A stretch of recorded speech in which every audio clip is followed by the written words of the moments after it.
Ruby Lane woke up that morning like any other, unaware that it would be the last dawn of the life she once knew. Before we kick off this adventure, don't forget to hit like on the video and let us know in the comments where you're watching from. At 32, she had grown used to the quiet ache that shadowed her every breath, a loneliness that had become almost companionable. In the small adobe home she shared with her husband, Hank Dobbs, on the dusty edge of Hermosillo silence, ruled like an old ghost. From the kitchen window, Ruby often watched the townswomen pass by, one balancing a baby on her hip, another laughing as her children ran ahead through the dirt road. Each sight felt like a knife twist, a cruel reminder of what she could never hold. 5 long years of marriage had left her with nothing but disappointment. Each month brought a flicker of hope that ended in the same red-stained heartbreak. Hank had once been a patient man. After their simple wedding at the mission church, he'd said, "Children will come when the Lord says so." But as the years rolled on, his patience soured into bitterness, then contempt. The tender man she'd married turned cold and sharp-tongued. Touches became chores. Words became weapons. As a respected tradesman selling mining tools and supplies, Hank held a strong reputation among the McGraws. But that same pride made him sensitive to whispers. Other men his age had sons to inherit their land. Hank had only a wife who couldn't give him one. At family gatherings, Ruby felt the sting of pity in every sidelong glance from her sisters-in-law. The laughter of nieces and nephews echoed like a taunt. Hank no longer defended her. When someone made a remark about their empty house, he simply walked away, leaving Ruby alone in the quiet humiliation. Then came the morning everything changed. Hank had returned late from a merchants' meeting, reeking of whiskey and rage. His voice cracked through the house like a whip. "I can't live with this shame any longer, Ruby," he barked, pacing the parlor like a caged animal. "Every man in town asks about my children. What do I tell them that my wife's defective? That she can't do the one thing a woman's made to do?" Each word hit like a slap, but Ruby said nothing. After years of cruelty, she'd learned silence was her only armor. Tomorrow, Hank declared his tone final. "We're riding into town. You'll see Dr. Eli Boone and he'll tell me exactly what's wrong with you. I'm done with excuses." Boone, the town's most trusted physician, worked out of an old colonial house-turned-clinic near the church plaza. Ruby had always dreaded the thought of seeing him. Some instinct deep inside warned her that his truth would crush her. The visit was worse than she'd imagined. Under the harsh light of the examination room, the old doctor prodded and questioned with clinical detachment, his thick glasses hiding any trace of sympathy. Hank paced outside, chain-smoking, muttering curses under his breath. When the doctor finally called him in, Ruby sat trembling in a wooden chair, her hands locked tight in her lap. Dr. Boone cleared his throat. "Mr. Dobbs," he said gravely after a thorough examination, "I must tell you, your wife is barren. Her body cannot bear children. Not now. Not ever." The words dropped like stones. Ruby's vision blurred. Every candle she'd lit to the Virgin, every prayer whispered through sleepless nights gone in an instant. She was officially broken. Hank took the news with a strange calm, but his jaw pulsed with fury. He didn't speak the whole ride home. That night he locked himself in his study with a bottle of tequila, and Ruby lay awake, listening to his muffled curses through the wall. By morning he emerged with an unsettling cheerfulness. He brewed coffee, sliced sweet bread, small acts of kindness that felt unnatural, like a trap being baited. "My dear Ruby," he began, smiling without warmth. "I've been thinking, maybe what we need is a change of scenery, just the two of us, a little trip out into the desert.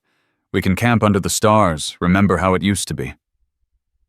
Ruby's stomach knotted. It had been years since he'd spoken gently, and now, after being told she was barren, he wanted a romantic getaway. I don't know, Hank, she murmured. It's the perfect time, he cut in, voice firm. We need space from the gossip. Time to decide our future. Something in his tone made her shiver, but she nodded. Obedience had become second nature. 2 days later, they set out toward the sun-bleached Sonoran desert, Hank's carriage creaking under the weight of secrets neither of them dared speak aloud. The trip dragged on for hours. Heading deep into a barren stretch of land Hank Dobbs knew well from his old mining runs. He tried to make small talk about the hills, the heat, the wide-open sky, but there was a stiffness in his voice that made Ruby Lane's skin crawl. The desert spread endlessly beneath a punishing sun. Saguaros stood like sentinels in the distance, thornbrush and dry wind whispering through the silence. Heat shimmered on the horizon, turning everything into a wavering mirage. There wasn't a living soul in sight, only the hum of the earth, and the heavy stillness that seemed to swallow sound itself. Finally, Hank slowed the horses and brought the carriage to a stop in a clearing ringed by red rock spires. "This is perfect," he said, jumping down with a forced grin. "No one'll bother us here." He offered a hand to help Ruby down, his touch colder than stone. As he began to unload their supplies, Ruby's heart sank. There was barely half of what they'd packed that morning. "Where's the rest?" she asked, frowning. "Left it back in town," he said quickly, avoiding her eyes. "Didn't want to haul too much weight." While Hank busied himself pretending to set up camp, Ruby wandered a short distance away. The desert stretched wide and unforgiving, but for a brief moment she felt an odd sense of release. No prying eyes, no whispers about her failures as a wife. Out here, the only judge was the sun itself. But that fragile peace shattered when she turned back. Hank stood beside the wagon staring at her with a look she didn't recognize. His eyes were flat cold, emptied of all warmth. "Ruby," he said, voice calm, too calm. "We've reached the end of our road." Her stomach tightened. "What are you talking about?" He didn't blink. "A woman who can't give her husband children doesn't deserve to live," he said, as if reading a business statement. "I won't carry that shame anymore. Better to end it here where nobody'll ever find you." For a heartbeat, Ruby couldn't move. The words made no sense, not from the man she'd cooked for, prayed with, shared a bed beside for 5 long years. "Hank, please," she whispered, tears already blurring her sight. "I'm your wife. You swore before God you'd love me in sickness and in health." "Those vows were for a whole woman," he said flatly. "You're a shell, Ruby, a mistake of nature." Then, without another word, he climbed back into the carriage and snapped the reins. "Hank," she screamed, running after him. "Please don't leave me!" Her voice cracked, lost against the wind. But he didn't look back. Not once. Within minutes, the wagon disappeared over a ridge, taking with it every piece of safety and dignity she'd ever known. Ruby stood there in the crushing silence. No water, no food, no shade, just her dress, and the burning sun pressing down like molten iron. The desert around her was alive only with the whisper of wind and the buzz of distant insects. That was when the truth hit her, like a hammer. He wasn't coming back. At first she waited, certain he'd return, maybe to scare her, maybe to teach her some cruel lesson. But as the hours dragged by, the sun dipped low, painting the sky in streaks of orange and blood red. The air cooled, but her body trembled. Whether from fear or thirst, she couldn't tell. By dusk, she stumbled toward a cluster of rocks and huddled beneath a ledge. The night came quick and sharp, bringing with it the lonely chorus of coyotes. She hugged herself, shivering, listening to the desert breathe the rustle of dry brush, the whisper of wind through cactus spines. She didn't know where she was. She didn't even know which way led back to town. Hank had planned this every cruel detail. He'd brought her to die in a place no one would ever find. As the stars lit the dark like cold fire, Ruby cried until her body shook. She wept for the children she'd never have, for the love that had curdled into hate, and for the woman she'd been before all this gentle, trusting naive. But somewhere between the sobs and the silence, something hard was born inside her, a spark of defiance. Not fear, not desperation, something stronger. She would not die here. She would not let Hank Dobbs erase her like a smudge on a ledger. If fate had dragged her into this desert to die, then she would rise from it as someone new, someone forged in the very fire, meant to destroy her. By the next morning, the sun came up fierce and merciless. Her lips were cracked, her throat scorched raw. She tried walking at dawn, hoping the cool air might save her strength, but the vastness only swallowed her. Her dress, once soft cotton, now clung to her torn skin, stained with sweat and blood from scratches on her arms and legs. The desert was consuming her piece by piece. Then the shadows came flickers at the edge of her vision. At first she thought it was the heat, but then came the voices. Her mother's voice, soft and distant. Her sister Lila May's, whispering that everything would be all right if she just kept walking. By midday, Ruby no longer knew what was real. Only that she wasn't ready to give up, not yet. Her mind drifted between dreams and delirium, clinging to ghosts of sound and memory just to stay alive. Beneath the thin shade of a Palo Verde tree, Ruby Lane lay motionless, her lips cracked, her skin burned raw, her breath shallow and uneven. The heat had stolen nearly everything from her except the faint rhythm of life still fighting inside her chest. That was when a shadow appeared in the distance. Silent, deliberate, watchful, a man whose arrival would alter the course of her destiny forever. Taye, a seasoned Apache tracker, had been following the blood trail of a wounded deer since sunrise when he noticed a second set of tracks cutting across the sand. They weren't the light, soft prints of his people. These were deeper, clumsier, the kind made by heavy boots worn by white settlers.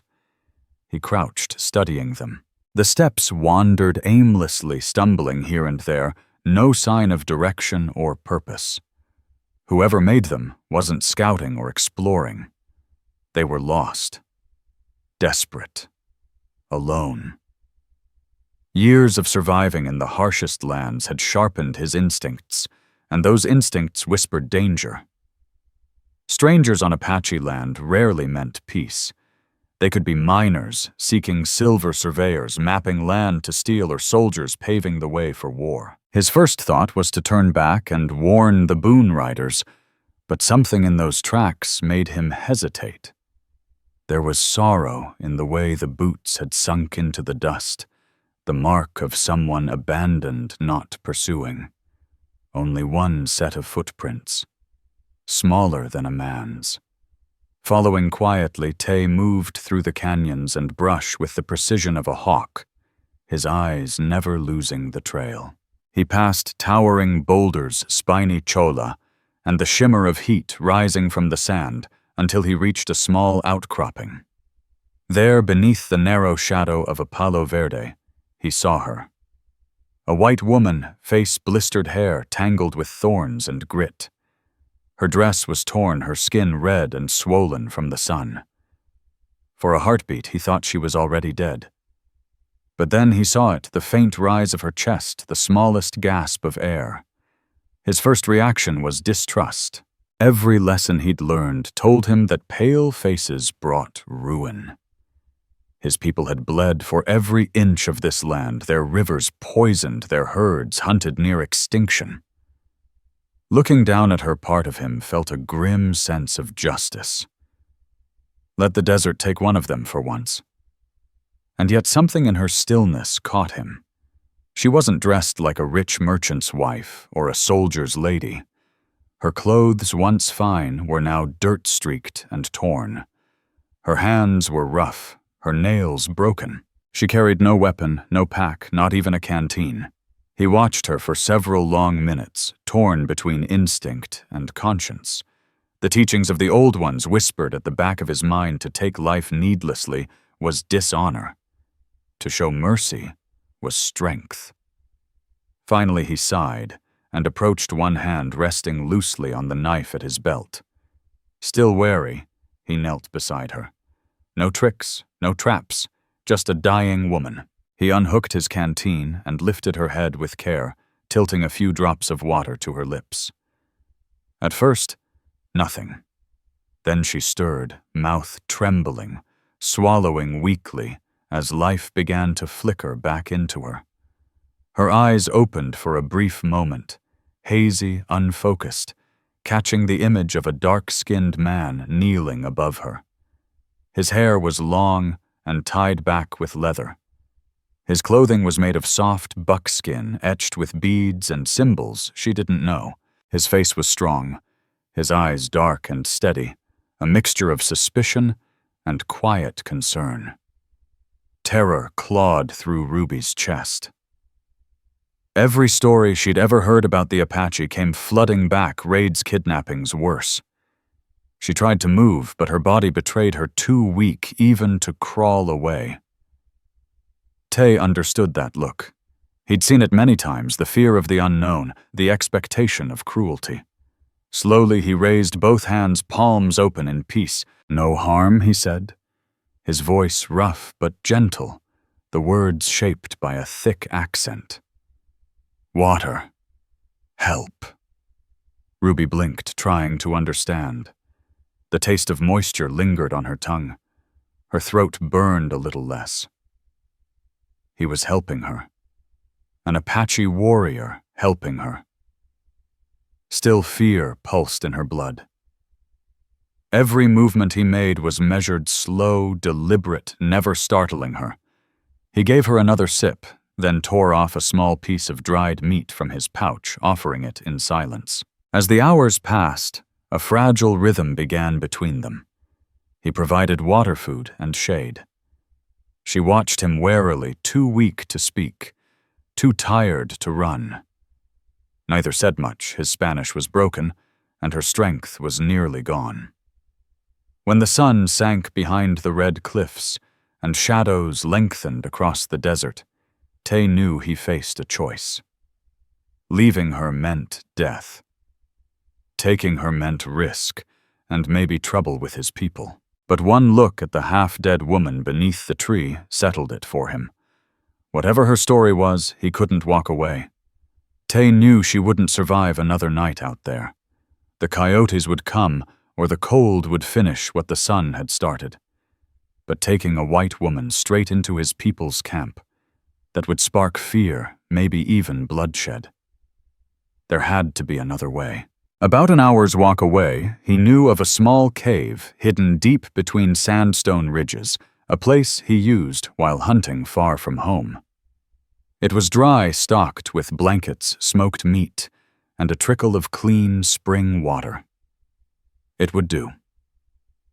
He knelt beside Ruby Lane, sketching in the sand with his finger, trying to explain through gestures and bits of broken Spanish. "Move you," he said softly, pointing toward the horizon. "Safer there." Her eyes widened in panic. The thought of being carried off by a man she barely understood terrified her more than dying where she lay.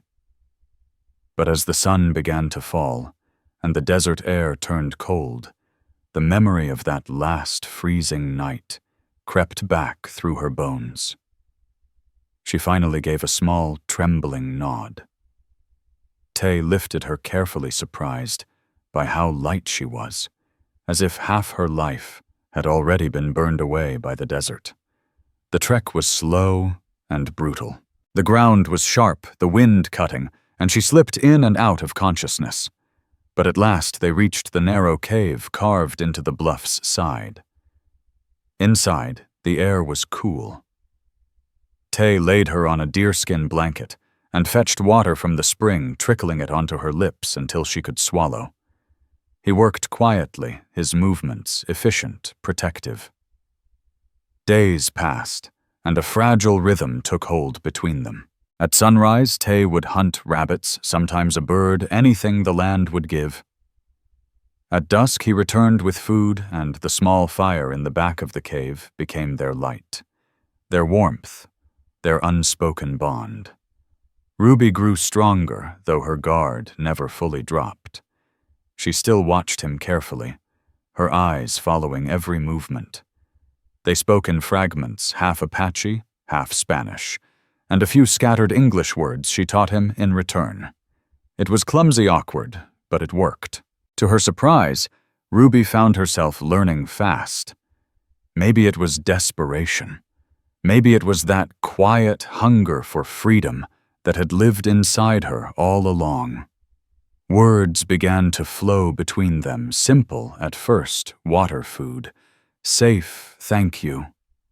And with each word, her fear eased just a little. On the fifth night, the fragile peace cracked. Ruby woke, screaming Hank Dobbs' voice still echoing in her mind, the memory of his carriage rolling away, leaving her to die. She bolted upright, trembling, gasping for air. Taye was beside her in seconds. Normally she'd have recoiled, but that night she turned toward him instinctively, tears pouring down her face.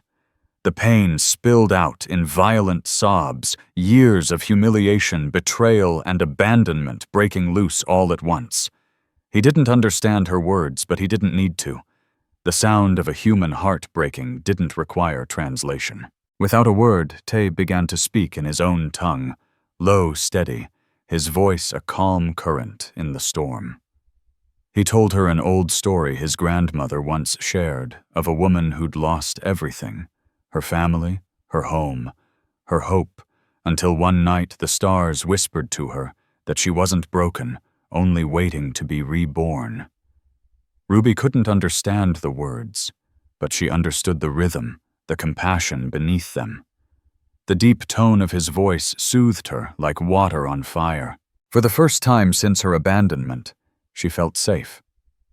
Not the conditional safety of her old life, but something real, grounded, wordless human. That night, something changed. The fear between them began to fade. It was replaced by something quieter, unspoken respect, maybe even wonder. In the days that followed, their lessons grew. She taught him better Spanish. He taught her Apache, not just words, but the meaning of the land. He showed her how to read wind patterns, follow animal trails, and understand the rhythm of the desert. And she realized, with growing awe, that she loved learning. Every skill awakened a part of her she'd buried long ago. Curiosity, courage, independence. Taye, too, found himself surprised. He'd expected her to be fragile, soft, dependent. But she met hardship with quiet grit.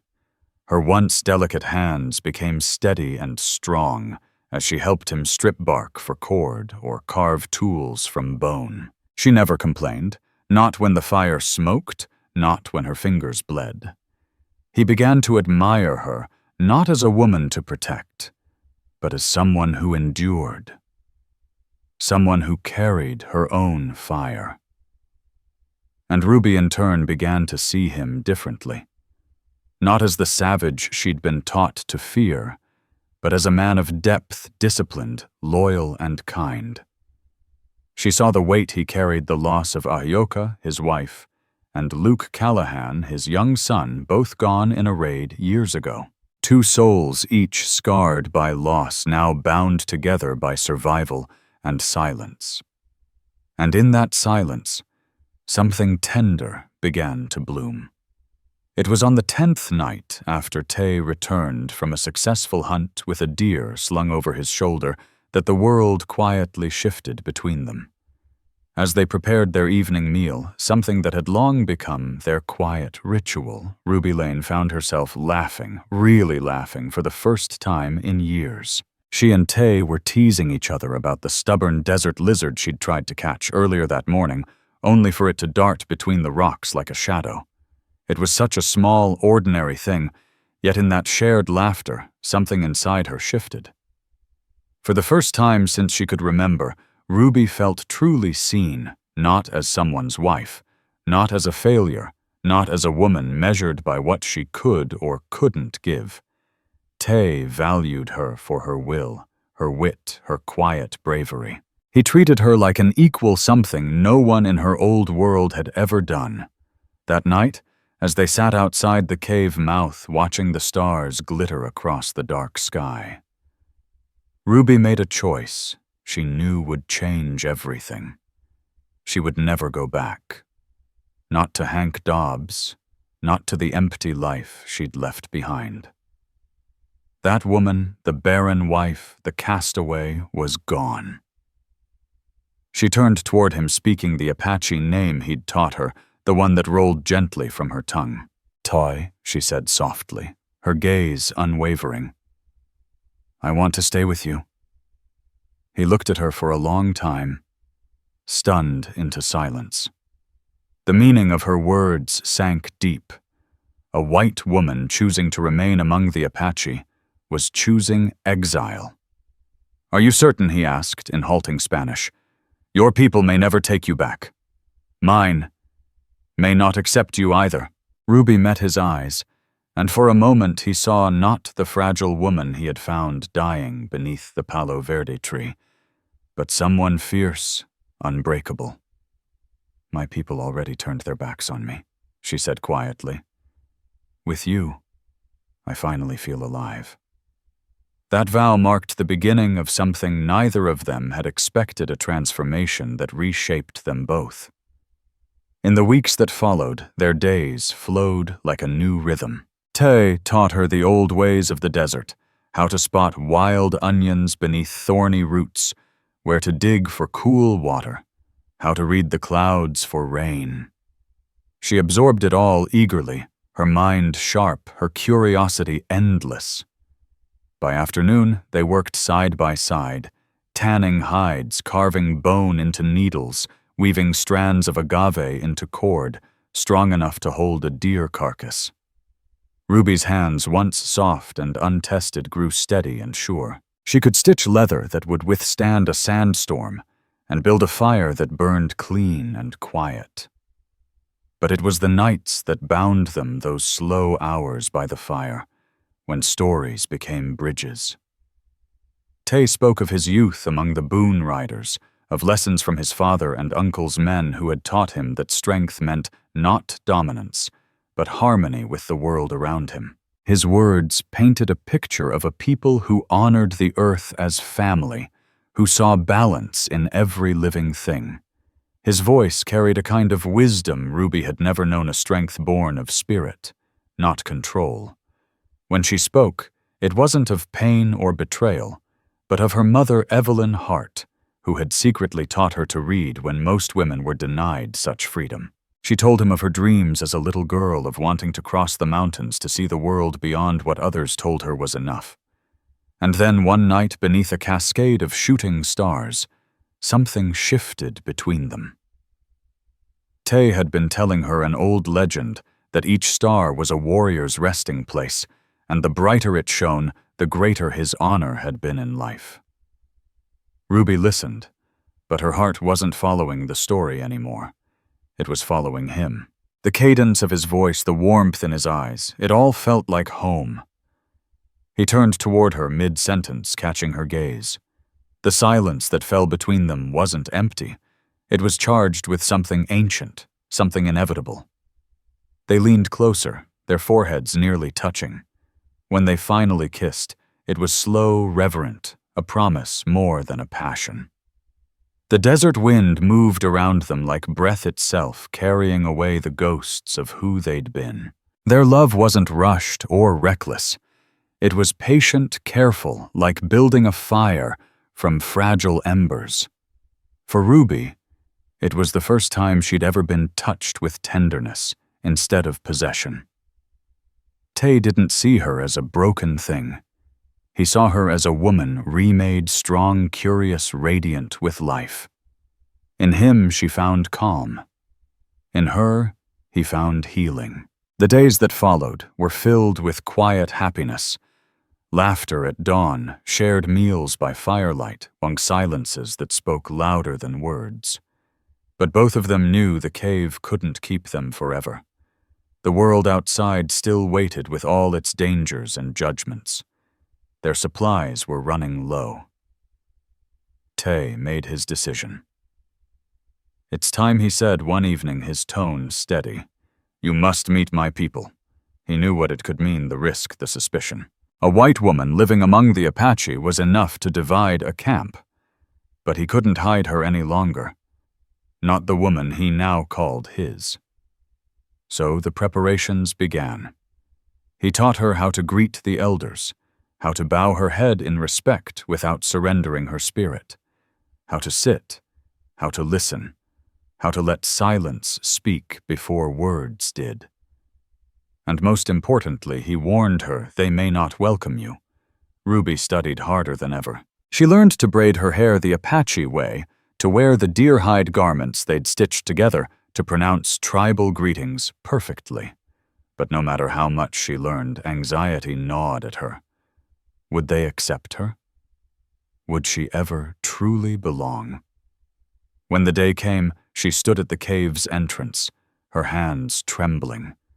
Her dress of tanned hide brushed against her legs. Her braids gleamed in the morning light. Her heart beat fast, not with fear, but with the hope of a woman about to step into a brand new life. But Ruby Lane didn't waver. Even as her heart pounded like hooves on hard earth, she followed Taye into the hidden Apache Valley, a place protected by stone ridges and running water invisible to outsiders. The air was thick with tension long before they reached the camp's edge. Taye walked ahead, signaling to the lookouts perched among the rocks. Ruby trailed close behind, every step heavy with the weight of eyes she couldn't see. As they entered, silence fell like a curtain. Men paused in sharpening their blades. Women stopped grinding corn. Children clutched their mothers' skirts, staring wide-eyed. The whispers began low, sharp, rising like wind through dry grass. Some faces showed curiosity. Others, open hostility. Ruby didn't know the words, but she didn't have to. The tone was enough. She kept her chin up anyway. Taye had prepared her for this moment. He went straight to the elders' fire and requested counsel. The tribal council, the circle of gray-haired leaders who carried the authority of generations, gathered quickly. In calm, measured Apache, Taye told them how he had found Ruby dying alone in the desert, cast aside by her own people. How she had learned their language, respected their ways, and worked with her hands like one of their own. His voice was steady, his pride quiet but fierce. Then he spoke words that froze the air around them. "I intend to take her as my wife, under our ways." Gasps rippled through the gathering. The issue was no longer about a lost outsider. It was about a warrior's honor, a man's sacred choice. The eldest among them, Mary Beth Dobbs, lifted her weathered face, her eyes sharp as flint. "Bring the woman forward," she said. Using Taye as interpreter, she questioned Ruby with a voice both kind and piercing. "Why do you wish to stay? Do you understand what it means to live as one of us? Do you know what you give up?" Ruby met her gaze. "I don't know everything," she admitted, voice trembling but true. "But I know what it feels like to be thrown away. Here for the first time, I feel whole." It wasn't just her words that swayed the elder. It was the look in Taye's eyes as she spoke. In that glance, Mary Beth saw something she hadn't seen in him since before Ahioka died. Peace. Belonging. Love. After a long silence, the council nodded. Ruby would be accepted on a trial basis. If she proved her heart and loyalty, their union would be sanctified in the Apache way. The weeks that followed tested her beyond anything she'd known. Ruby moved into the teepee of a family who agreed to teach her their customs. From dawn until dusk, she worked beside the Crow women. learning to gather herbs, grind maize, and prepare medicines from roots and leaves. At first, suspicion shadowed her every move, but little by little that faded into quiet respect. Then the children came. The Callahan. Children curious, fearless, enchanted by her pale skin and soft accent. They followed her everywhere, calling her Tia Blanca, White Auntie. Then one morning, everything changed. Ruby woke sick to her stomach, dizzy and exhausted. Her body ached, her breasts tender. She brushed it off as fatigue, until her monthly bleeding never came. The thought hit her like lightning, impossible, dangerous, beautiful. Could it be? She buried the thought, afraid to hope. But it was Mary Beth Dobbs who finally said what Ruby could not. "You are carrying new life," the elder told her softly through Taye's translation. "Your body speaks in ways only women can hear." Ruby froze. The words cracked something open inside her. For years, she had been told she was barren, worthless, left to die in the sand because she could not conceive. And now, in this sacred valley with this man, she carried life. Tears streamed down her face, not from grief, but from the purest joy she had ever known. Months later, when she had given birth to twin girls, Nora and Wyatt Callahan Taye stood beside her, pride in his eyes, reverence in his silence. Ruby had found everything she'd once thought was lost, and now it was time to face the ghost of her past. Together, they made a plan. Ruby would confront Hank Dobbs, not as the broken woman he'd abandoned, but as the woman she had become. Taye and the Boone Riders took positions in the hills above the merchant camp Hank had set up outside Hermosillo, hidden, armed, ready. Ruby stepped forward alone, her head high. She was dressed in hand-stitched deerskin, adorned with beads and silver, her moccasins tied firm, her braids woven with feathers and stones, the mark of a warrior's wife and a mother blessed by the spirits. She did not walk like a victim. She walked like fire reborn. When Hank saw her, his jaw fell open. At first came shock, then relief. A grin spreading across his face. "Ruby." "My God, you're alive!" he exclaimed, stepping forward with arms outstretched. "I searched everywhere for you after the storm. I thought I'd lost you forever." Her reply was ice. "You didn't lose me, Hank. You left me to die." The word struck harder than a bullet. His face twitched, his voice faltered. "That's not true," he stammered. "There was a sandstorm." "You vanished lies," she cut him off, her voice ringing clear. "You told me I wasn't fit to live because I couldn't give you children. You left me without food, without water, without mercy. And now you come here pretending to mourn me for profit."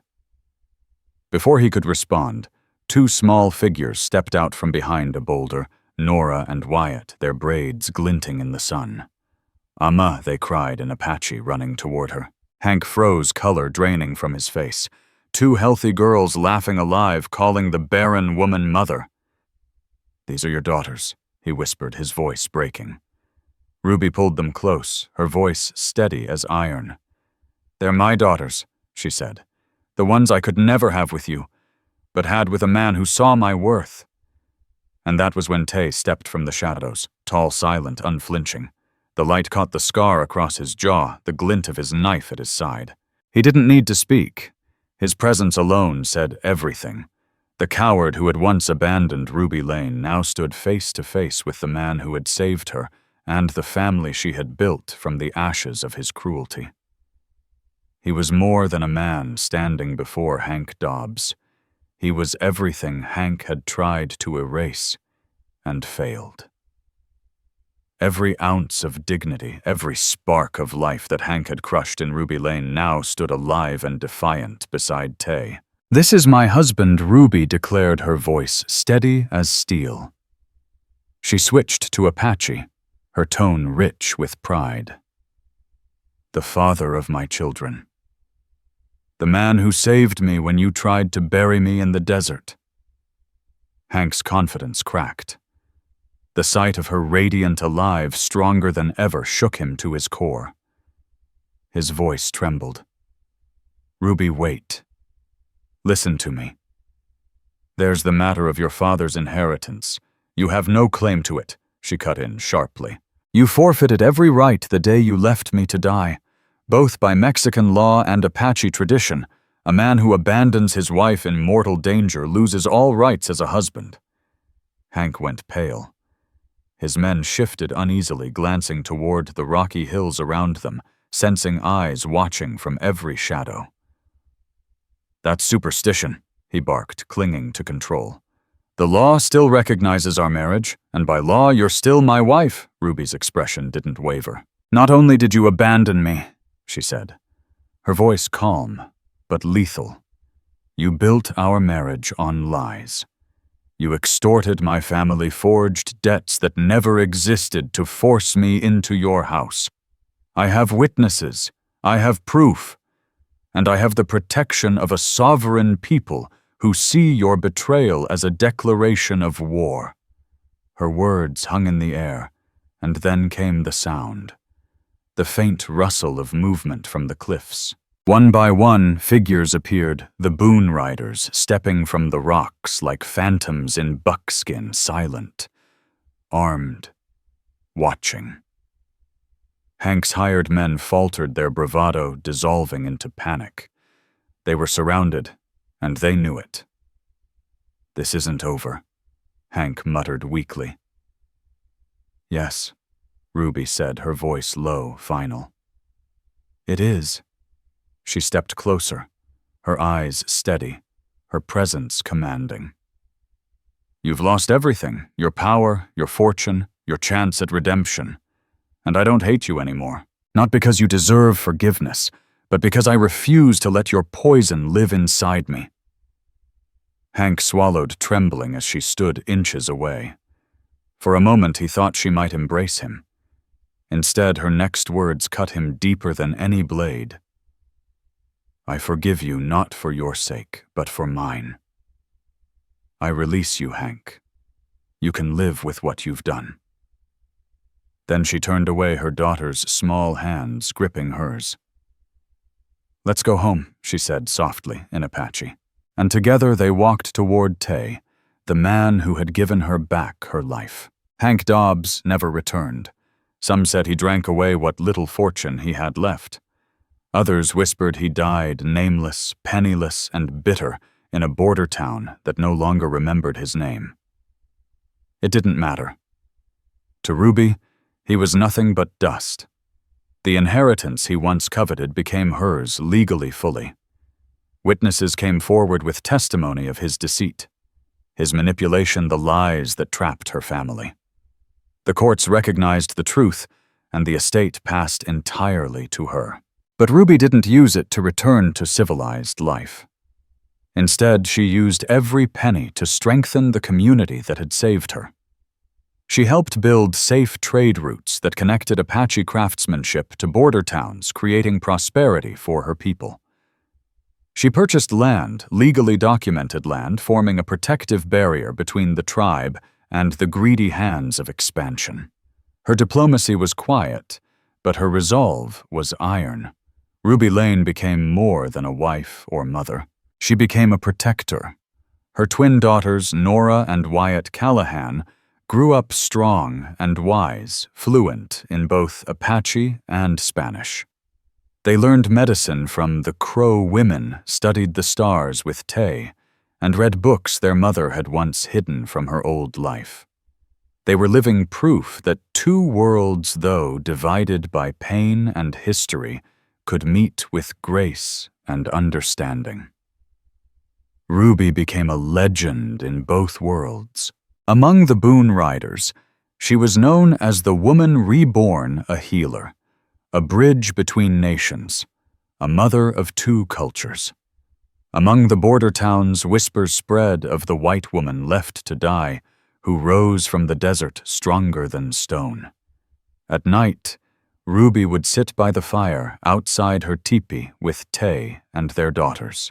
She told them stories not just of spirits and stars, but of the long road that had brought her there, of betrayal, of survival, of finding family in the most unlikely of places.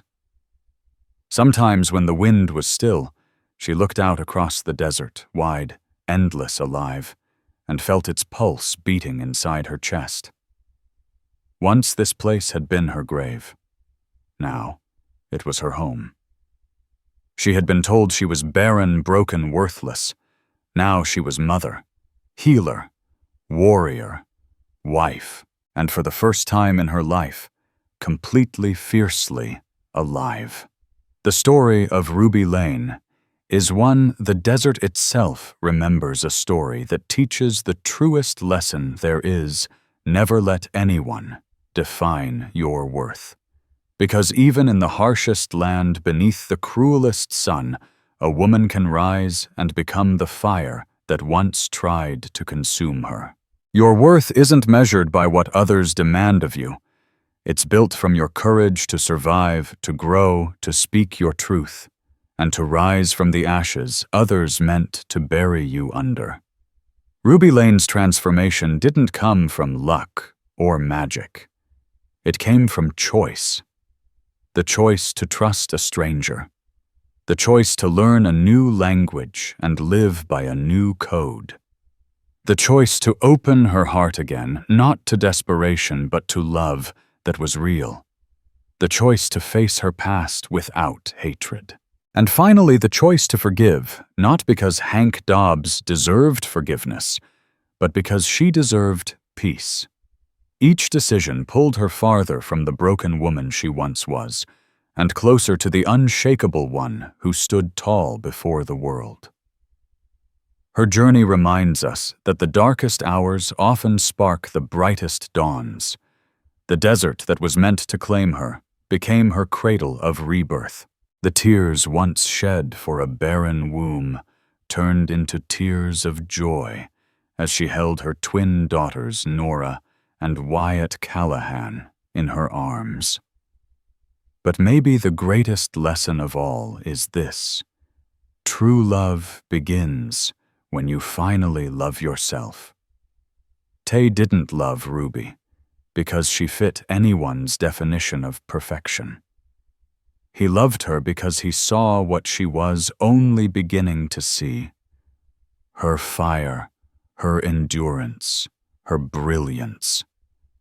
His love wasn't a rescue. It was recognition. Through that love, Ruby saw herself clearly for the first time, not as a woman who had failed, but as one who had been forged by the fire. Her story also carries a truth about forgiveness, that it's not surrender, but liberation. When Ruby forgave Hank, she didn't excuse his cruelty. She freed herself from it. She broke the last chain that tied her to his shadow. Every one of us faces a desert at some point: heartbreak, betrayal, loss, failure. And like Ruby, we must learn that the desert isn't our end. It's where we are stripped bare of titles and expectations, where we meet the raw, unfiltered truth of who we really are. It's where we are reborn. Her life stands as a reminder that it's never too late to start over, that we are never too broken to heal, never too lost to be found, never too ordinary to become extraordinary. And on quiet nights beneath the starlit skies of Apache land, Ruby would sit beside Taye and their daughters, the flames of their campfire flickering across their faces, and tell the story of how they came to be. A story of betrayal and redemption, of death and rebirth, of a woman once left to die in the sand, who rose from it unbowed and became a legend whispered across the desert winds. If this story has touched your heart, I invite you to stay with us to discover more true tales of the Wild West. Stories that honor resilience, tenderness, and the spirit that God placed in those who blazed the trail. Subscribe, share. Leave your thoughts in the comments, and join us once again to journey across this untamed land. Thank you.